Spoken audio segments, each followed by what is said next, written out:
CBS FM-də 102.7 tezliyində mədəniyyət dalğasını dinləyirsiniz. Aparıcınız mənəm Şahin Tayfun. Hər vaxtınız xeyir olsun. Mədəniyyət dalğası başladı. Bu masada hər həftə incəsənətin fərqli sahələrindən qonaqlarım olur və incəsənətin hər sahələrindən bu fərqli qonaqlar öz yaradıcılıqlarını, duyğularını bəziləri notlarla, bəziləri yazılarla, bəziləri də rənglərlə ifadə edirlər. Və bugünkü qonağımız da öz duyğularını rənglərlə ifadə edən, rənglərin ritmini tuta bilən bir insandır. Əməkdar rəssam, Azərbaycan Dövlət Mədəniyyət və İncəsənət Universitetinin Rəssamlıq Fakültəsinin dizayn və dekorativ tətbiqi sənət kafedrasının dosenti Vüqar Əli qonağımızdır. Vüqar bəy, xoş eşitdik, xoş gördük sizi. Hər vaxtınız xeyir olsun. Xoş gəldik. Mən də sizi salamlayıram. Vüqar bəy, təşəkkür edirəm. Vüqar bəy, həmişə rəssamlarla söhbət edəndə bir sual məni cəlb edir və o sualı həmişə verirəm ki, sizcə insanın ruh halı ilə rənglər arasında doğrudan da bir əlaqə var? Təbii ki. Təkcə rənglərlə yox, həm də musiqi ilə. Yəni musiqi və rənglər bunlar incəsənətin ayrılmaz bir hissəsidir ki, hansı ki bunların arasında sıx əlaqə var. Məsələn, belə şərti götürəndə 7 rəng, 7 səs. Bəli. Hərçənd ki belə baxanda 4 rəngin birləşməsindən əmələ gələn rənglərdir, amma 7 rəng, 7 səs və hətta həyatı özünü rənglər və musiqi müşahidə edir. Yəni biz eşitməsək də belə, ətrafdan eşidilməsə də belə, onu duyan adam, yəni başqalarından fərqli olaraq baxmayıb görəndə, həm də eşidir. Yəni bu təbii belədir. Yəni musiqi kimi rəngi də duymaq lazımdır. Bəli. Vüqar bəy, bəs əgər rənglər danışa bilsələr, mən verilişin əvvəlində sizə rəngləri danışdıran insan dedim. Əgər rənglər danışa bilsələr, hansı rəng hansı duyğunu ifadə edərdi? Bir rəssam kimi çox maraqlıdır fikirləriniz. Bilirsiniz, bu tarixən belə olub, rənglərin danışması ən qədimə gedəndə bizim xalçalarımızda bunu görməyə var. Yəni, o naxışlarda, orada stilizə olunmuş elementlər və təbii ki, rənglər əsas psixoloji ifa tərzləridir də. Bunlar yəni simvolik olaraq qırmızının, ağın, hətta biz yadımıza salsaq Rəsul Ruzanın rənglər şeirini, təbii ki, o şərti olaraq o şkalada olan rənglərin hər birinin öz psixoloji duyğusunu vermişdi. Təbii ki, belədir. Rəssamlıqda həmçinin bu duyğularla, rənglərlə yanaşı texniki ustalıq da lazımdır. Bu ikisi arasında balans necə qurulmalıdır? Təbii bu təcrübədən irəli gəlir. İnsan rəngkarlığa və yaxud rəssamlığa başlayanda bu uşaq yaşlarından əmələ gəlir. Ola bilər sonradan da olsun. Yəni incəsənət tarixinə baxanda məsələn Van Gogh 30 neçə yaşından sonra başlamışdı. O insanın iç dünyasından irəli gələn vəziyyətin özündən asılıdır, vəziyyətdən asılıdır. O vəziyyətdən asılıdır. Amma təbii ki, bu rənglərin qarşıdırılması, onların müxtəlif çalarların yaranması, bu təcrübə, mütləq təcrübə lazımdır. O da illərlə, zaman-zaman oxuduğun illərdə, tələbəlik illərində və tələbəliklə yanaşı sən öz üzərində çalışmalısan, yəni təcrübələr eləməlisən, yəni öz qarşıya qoyduğun mövzular olmalıdır, ətrafda olan təbiət səni maraqlandırmalıdır, insanlar səni maraqlandırmalıdır. Təbii ki, bu öz üzərində işləməkdən irəli gələn təcrübədir. Çox maraqlı yanaşmadır. Rənglərin danışdığı bu dünyada həm də musiqini rəsmə çevirməklə verilişin əvvəlində də musiqidən danışdınız. Rənglərin ritmi və caz rəngləri. Adları çox maraqlı adlardır bu arada. Bəs bunların hekayələri də açıq mənə maraqlıdır. Bəli, bu 2016-cı ildə baş verdi. Deməli, ondan qabaq da təbii ki, bir rəssam kimi mən həmişə cazı sevmişəm. Yəni bu gənclik illəri, uşaqlıq dövrü, yəni və Bakı mühitində böyüyən bir insan və mütaliəni sevən, bu hər sahə ilə maraqlanan, o maraqlanmalar, bunlar hamısı üst-üstə insanın təcrübəsini zənginləşdirir. 2016-cı ildə deməli Bakıda keçirilən caz festivalı və onun rəhbəri Rahin Sultanovun başçılığı altında keçirilmişdi. Ondan təklif gəldi. Yəni onunla bizim bir musiqiçi kimi həm musiqisinə hörmətim var, bir insan kimi belə bir maraqlı bir layihə ortaya çıxartmaq istəyirdi ki, yəni festival çərçivəsində caz və rənglər. Təbii ki, bu təklifi mən qəbul elədim və demək olar ki, yarım il buna hazırlaşdım. Məqsədim də orada belə bir konsepsiya qurulmuşdu ki, dünya cazı korifeyləri, Azərbaycana məxsus olan korifeylər, klassik caz və müasir dövr. Yəni həm dünyasını dəyişmiş cazmenlər vardı, Pərviz Rüstəmbəyovun, Rafiq Babayevin, müasirlərdən misal üçün Şahin Növrəsli idi, İsfar Sarabski idi, Rahin Sultanovun özü idi və dünya cazından Emma Fitzgerald, Duke Ellington və digər cazmenlərə aid olan ümumiyyətlə musiqi ilə bağlı kompozisiyalar. Monumental janrda həll olundu bu işlər, çünki mən gənclik illərində oxuduğum sahə və bu mövzunu nə cür qəbul edəcəyəmsə, təbii orada koloritlə olan işlər də vardı. Elə iş var idi ki, misal üçün mavi kolorit idi, elə iş var idi ki, orada çəhrayı koloritdi, qaçışıq da var idi. Yəni musiqiləri dinlədiyi zaman kompozisiya özü məni yönəldirdi. Hansı işi, hansı rənglərlə həll eləmək. Orada Vaqif Mustafazadəyə həsr olunmuş, Əzizə Mustafazadəyə həsr olunmuş kompozisiyalar da vardı. Çox maraqlı 23 əsərdən ibarət 2016-cı ildə Ratundada belə bir sərgi keçirildi. Təbii bu təkan sonraki illərdə 2019-cu ildə də davam elədi. Orada Rənglərin Ritmi adı altında Jazz Colors birinci sərgi idi. 2019-da Rənglərin Ritmi, təbii ki, burada da ritm. Orada misal üçün məndə var idi Afrika cazının korifeyləri, sonra barabanlarla olan kompozisiyalarda. Burada doğrudan da mən işlədiyəcəm həm musiqi sədələri altında işləyirdim. Həm də o hər bir yaxma, hər bir çırpmalar, boya, yəni işin həlli musiqi, yəni ki o ritmi duya-duya çünki elə vaxt olurdu ki də, yəni iş prosesində özüm artıq o musiqinin içərisinə girib oradan çıxmaq, kompozisiya tamamlananda sən artıq oradan belə ayılırsan. Baxırsan və məqsəd yönlü elədiyin bir işin sonluğuna baxırsan. Təbii çox maraqlı proses idi və sərgi özü də çox maraqlı qarşılandı, insanlar tərəfindən sevildi. Vüqar müəllim, çox maraqlıdır ki, caz mürəkkəb bir qədər də seçici auditoriyaya xitab edən bir musiqidir. Yəni çox insan tərəfindən başa düşülməyən bir musiqidir və bir qədər də bunu dünya cazmenləri də Azərbaycanda da deyirlər ki, cazın dinləyicisi digər janrlara nisbətən daha az olur. Yəni onu duymaq, başa düşmək hər dinləyici üçün deyil. Belə bir ifadə də var. Belə bir dərin, qəliz musiqini rənglərə çevirmək nə qədər çətin oldu, yoxsa çətin oldumu ümumiyyətlə? Bilirsiniz, o duyğu əmələ gələndə insanda, yəni ki, sən onu artıq duyursansa, orada heç bir çətinlik olmur. Sadəcə qarşında məqsəd var və o caz nədir? Caz özü improvizasiyadır. Bəli. Muğam özü də improvizasiyadır. Bunlarda bir balaca yaxınlıq var. Bir dəfə ifa olunan hər hansı bir kompozisiya ikinci dəfə eyni cür, eyni tərzdə ifa olunmaz. Nə muğamda, nə cazda. Onu nota köçürtmək də, yəni bütün peşəkar musiqiçilər bilirlər ki, bu sonradan baş verir. Yəni sintetik olaraq onu nota köçürtmək. Amma yenidən də ifaçı onu ifa eləyirsə, orada artıq ikinci dəfə onu təkrar edə bilməz. Eynən də mən o kompozisiyalar eləyəndə də, yəni elə kompozisiyalar var ki, mən onu 3 dəfə, 4 dəfə eynisini, yəni bir rəssam kimi ona deyirlər müəllif təkrarı da.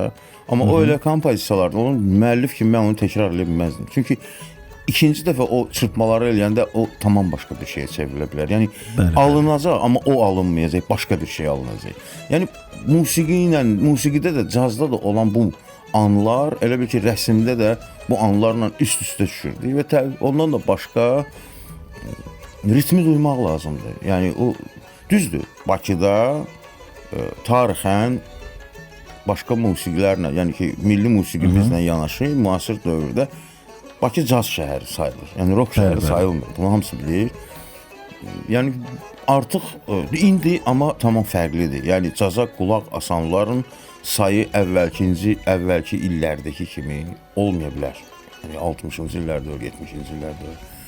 Təbii zaman dəyişəndə zaman da müxtəlif janrlar, tələbləri var, bəli, tələbləri var. Professional, misal üçün musiqi ifaçılığı var və gənclərin nəyə meyilli olmağı var. Bunun böyük amili var. Amma məndə bu çətinlik olmadı. Nəyə görə? Çünki mən uşaqlıqdan cazı dinləmişəm. Vaqif Mustafazadənin musiqiləri ilə demək olar ki, mən hələ məktəbə getməyən vaxtlarda mən bunu ilə böyümüşəm.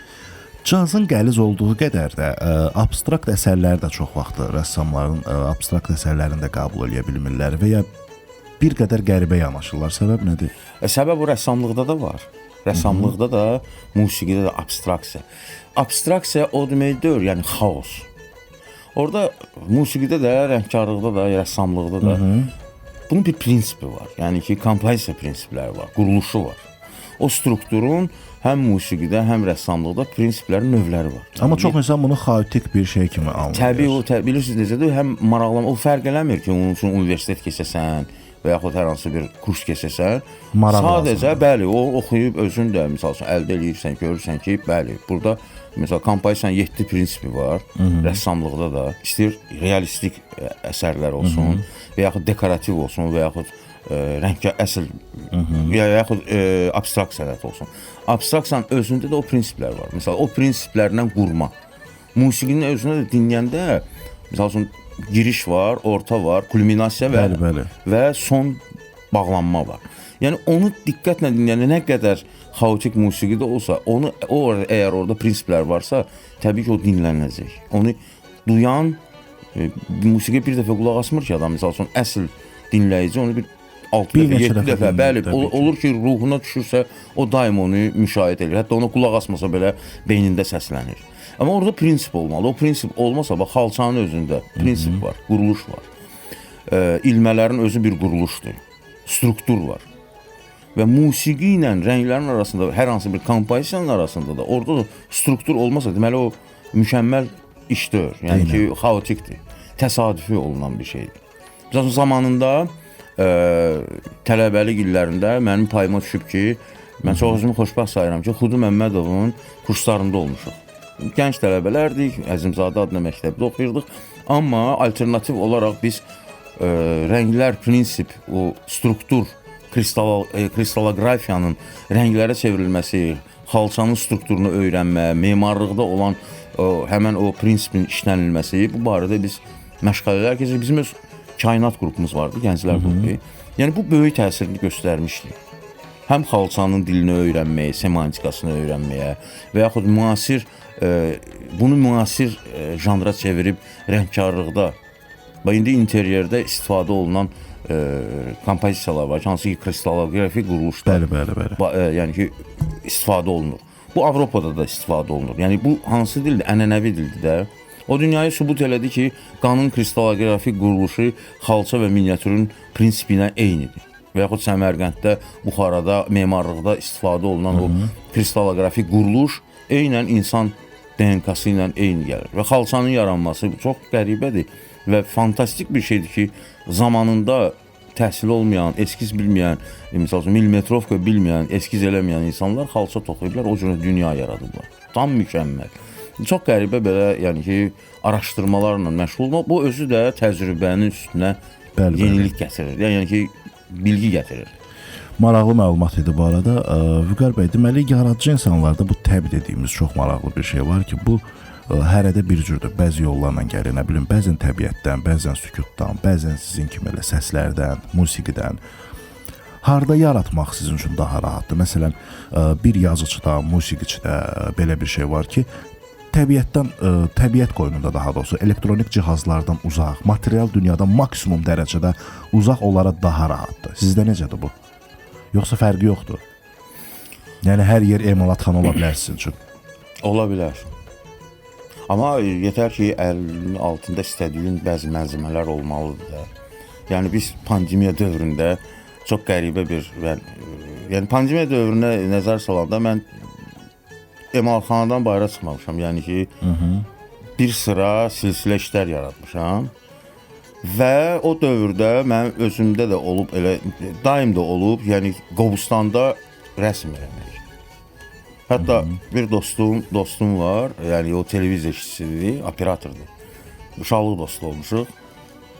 Səhər saat 6-da çıxdıq, getdik Qobustana, bir maşın kraska, sonra boya, kətan, yəni götürüb apardıq. Təəssüflər olsun ki, özdə hava da əla idi. Orada elə bir çəkiliş eləmək istəyirdi ki, bu çılpaq, yalın bir təbiətin qoynunda o prosesi eləmək, günün altında hətta. O olub, məndə elə bir şeylər olub, Türkiyədə simpoziumlarda, sənət festivallarında, biz açıq səma altında, yəni belə kompozisiyalar eləmişik. Yəni, mənim üçün fərqi yoxdur, çünki təcrübə oradan da gəlirdi. yetər ki, əlinin altında istədiyin heç olmasa bir neçə boya və yaxud kətan olmalıdır Ki, istədiyini eləyə biləsən. İstədiyini eləyə biləsən, əlbəttə.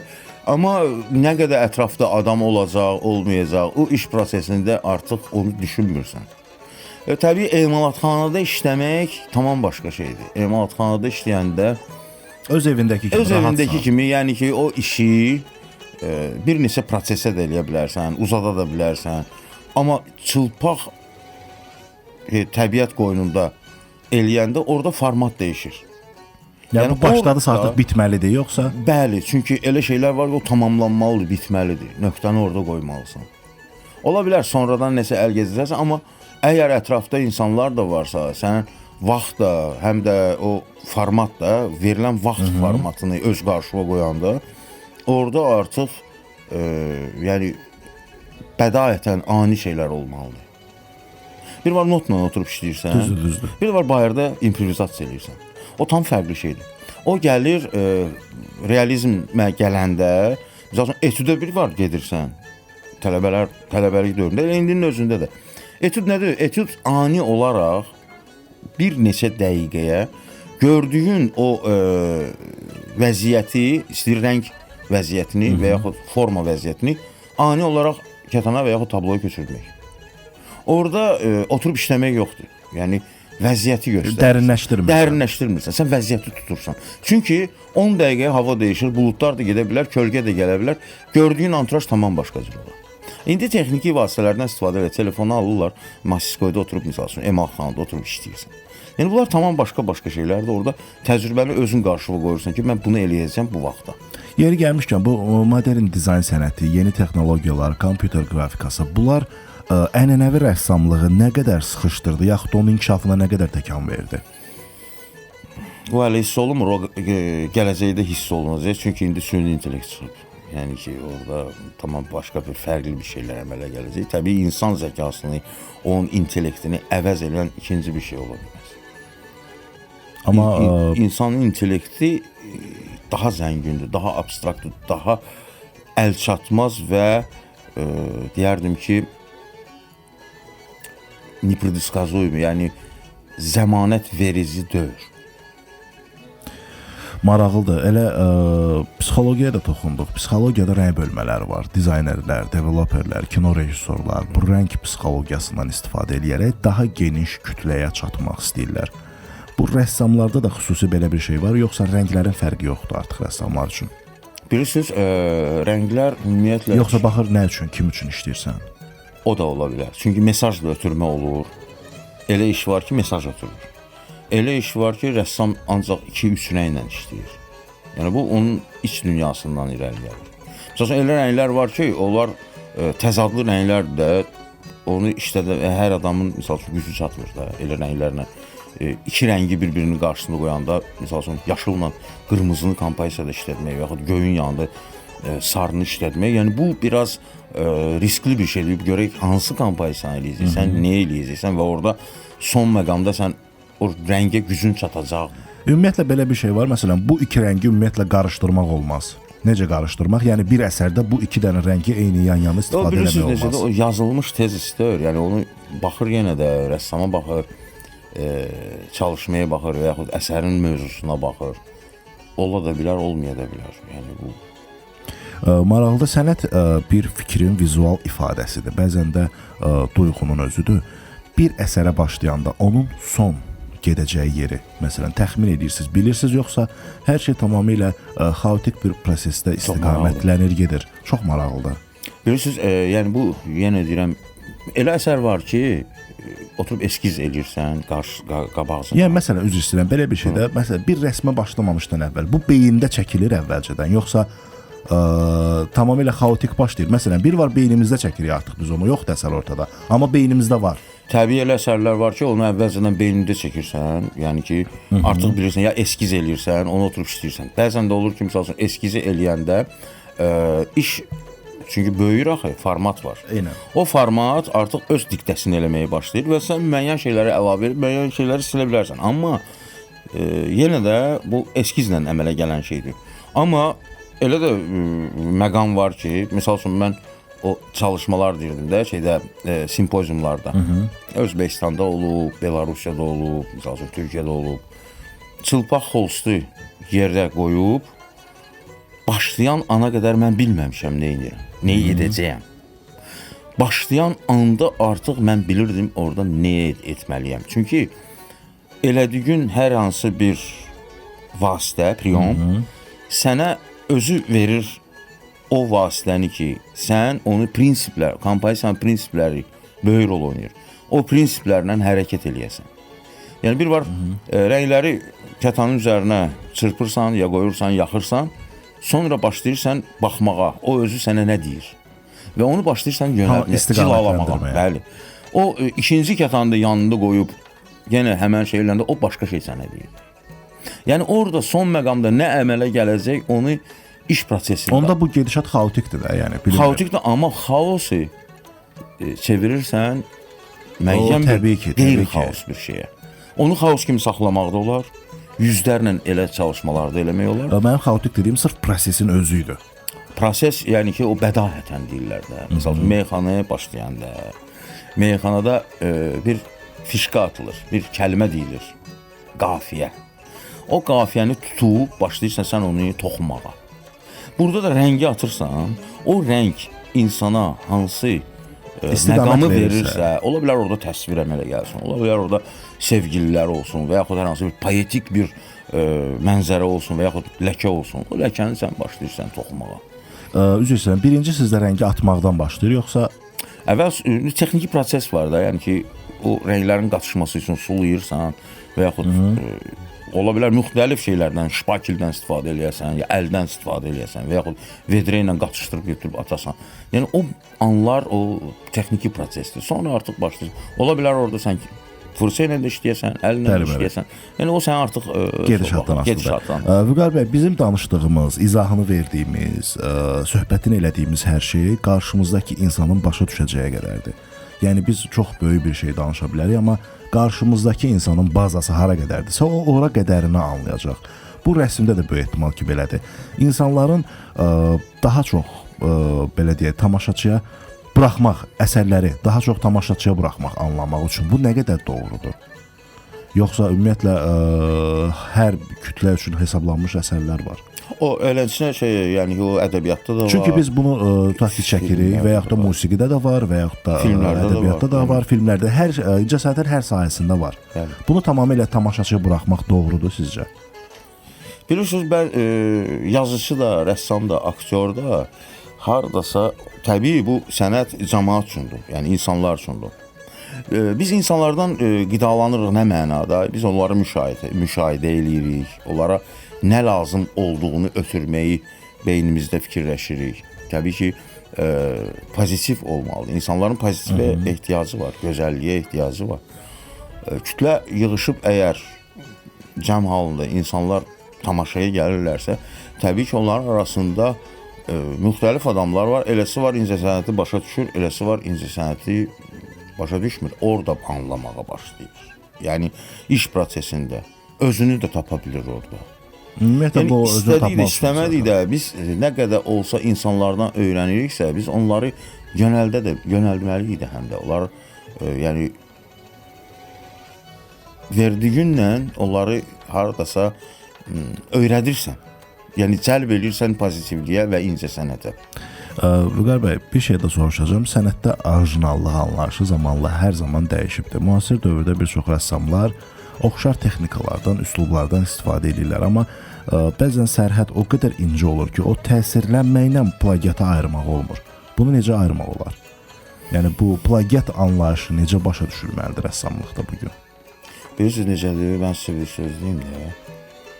O kristallografik quruluşlardan danışdıq da biz.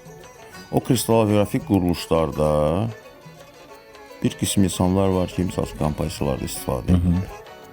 Mən görəndə ki, Braziliyada və Argentinada, Meksikada rəssamlar eynən həmən o kristallografik quruluşlardan kompozisiya qurublar. Mən ona plagiat deməzdim. Mən ona deyərdim ki, onlar eyni dildə danışırlar. Biz də onlarda. Yəni, bu ənənə kök, yəni bəşəri bir şeydir də, bəşəri vasitədir. strukturdur. Həmən dildə danışırlar. Orada plagiat ola bilməz. Plagiat ola bilər ki, sən süjeti götürmüsən, eynən elədiyini götürüb eləyirsən və onu təkrar eləyirsən, daim yaradıcılığına da həmən adamı baxanda görürsən ki, ondan başqa bir şey yoxdur. Eyni şey davam edir bir Misal neçə üçün, formada. mənim o işlərim ki var idi cazda, monumental janrda işlənilmişdi də. Monumental janrda çox adamlar işləyib. Misal Tahir Salahov, Tofiq Cavadov, Bəli. bu insanlar monumentalist, zamanının öz möhtəşəm monumentalistləri olub. Bir çoxları baxanda deyirlər, Tahir Salahova oxşayır. O dildə danışmaq. Misal üçün, Deyneykanın tələbələri olub, elə Tahir Salahovun özünün müəllimləri də monumentalistlər olub da. Onları kopya eləməyib ki. Maraqlıdır o dildə danışmaq. O dildə danışmaq. Yəni Tofiq Cavadov da monumentalist olub, yəni ki, sərt üslubun yaradıcılarından olub. Məsələn, Renata Kutuzov sərt üslubun yaradıcılarından biri olub. Yəni davamçılarından biri olub. Bu gəlir Meksika divar rəngkarlığından, bu da monumental janrdan. Yəni orada heç kimi Tofiq Cavadovun da var, dəniz neftçiləri, Tahir Salahovun da var.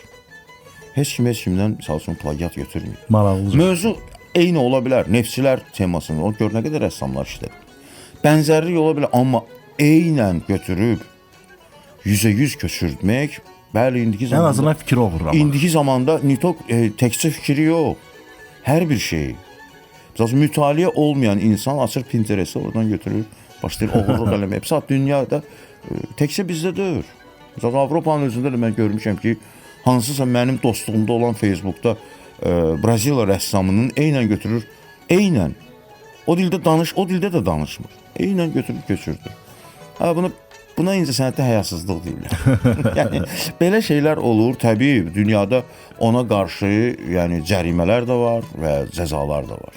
Maraqlıdır. Vüqar bəy, təşəkkür edirəm və mən son olaraq bütün qonaqlarıma bir sual verirəm. Bir musiqi, bir film və bir kitab. Ya hamıda belə bir film var. Hamımızın belə bir musiqisi var ki, telefonu dəyişəndə, avtomobildə fərqi yoxdur. Hər yerdə qulaqlıqla biz o musiqini dinləyirik. Musiqi deyərdim Bayat Şiraz. Kitab deyərdim Gün var əsrə bərabər. Film də deyərdim